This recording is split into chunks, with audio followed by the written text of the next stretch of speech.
Hello, welcome. This course is called How to Write Correct English, and in it I'm going to show you how to write correct English. How to write English that you know is correct.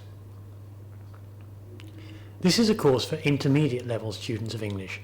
It's a course for students who are at about B1 level of the Common European Framework and who want to write at level B2 and above. There's a big difference between writing at level B1 and writing at level B2. Basically, and I'm not simplifying much, at level B1 you are allowed to make some mistakes. But at level B2, if you have time to plan and the time to check what you write, you hardly make any mistakes. At level B2, the Common European Framework talks of good grammatical control and suggests that errors are rare. What does that mean? Well, it means that at level B2 you should try to make sure that there are no mistakes in your writing. It means, for example, that if you write January with a small j instead of January with a capital J, or if you write he walk in the park every day instead of he walks in the park every day, then you are in trouble. And at levels C1 and C2, standards are even higher, of course. If you're a student preparing for an exam, this course will help you eliminate mistakes. If you have a job in which you need to write in correct English, this course will help you. The good news is that this course may help you a lot. The bad news is that you will have to work very hard. I can't learn English for you. If you are hungry and I eat, then you are still hungry. I can't eat for you, and I can't learn English for you. Take a moment and ask yourself, how many of your essays have been thoroughly corrected by a teacher?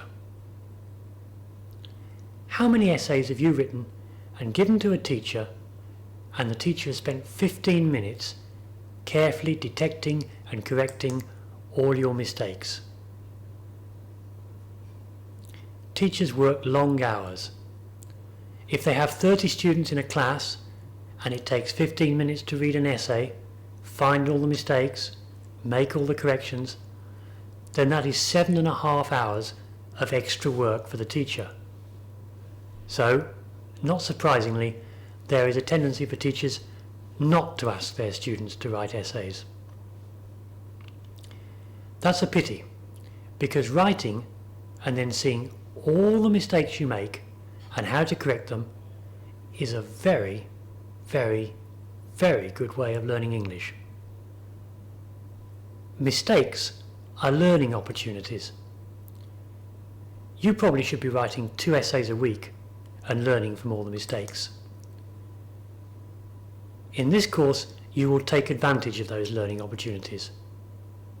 You won't depend on a teacher, you will depend on yourself.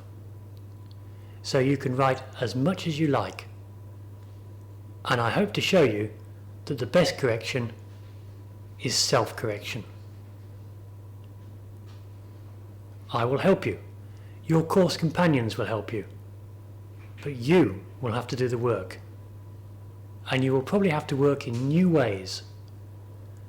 This course is not more of the same. It is very different. And it has an unusual methodology. I will be showing you some exciting tools and innovative methods that I hope will help you a lot. In fact, I'm going to make a number of suggestions and give you a number of ideas. You'll probably find some more attractive than others. You may like some and not others. That's fine. If there's just one useful idea that really helps you, then the course has been useful. If there's nothing for you, then I'm sorry. It's the best I have. As you can see, I'm going to speak in English. The transcripts of all these mini lectures are available all in one document. And don't be pessimistic. Maybe you don't feel you can write English with no mistakes, but I feel you can. So, why do mistakes matter? Years ago, when I started teaching English, I saw some graffiti on the classroom wall. It said, "Little mistake is not mistake." Well, I understand the feeling, but the thing is, mistakes are mistakes. Imagine if you write, "I saw Mary in several occasions." Can you see the mistake? It should be, "I saw Mary on several occasions." On several occasions. Now, it seems only a little mistake, doesn't it? One little word, one little letter. And the meaning is clear. And after all, language is about communication, so if the meaning is clear, then what's the problem? Well, the problem is that mistakes draw attention to themselves. Mistakes distract the reader from your message. If I'm reading your essay and I come to the sentence, "I saw Mary in several occasions," then I stop thinking about your message, the information about seeing Mary that you want to communicate, and I start thinking about your use of prepositions. I think, "Hey, wait a minute, that's wrong. It's not in several occasions, it's on several occasions." Yes, it's on, not in. I wonder why we say on, not in there. And as you can see, I've stopped thinking about your message and I've started thinking about your mistake. I'm not thinking about you seeing Mary, I'm thinking about prepositions. So communication suffers. Okay, at lower levels, little mistakes are permissible. But at upper intermediate level and advanced levels, at levels B2, C1 and C2, no. And examiners love it when you make mistakes.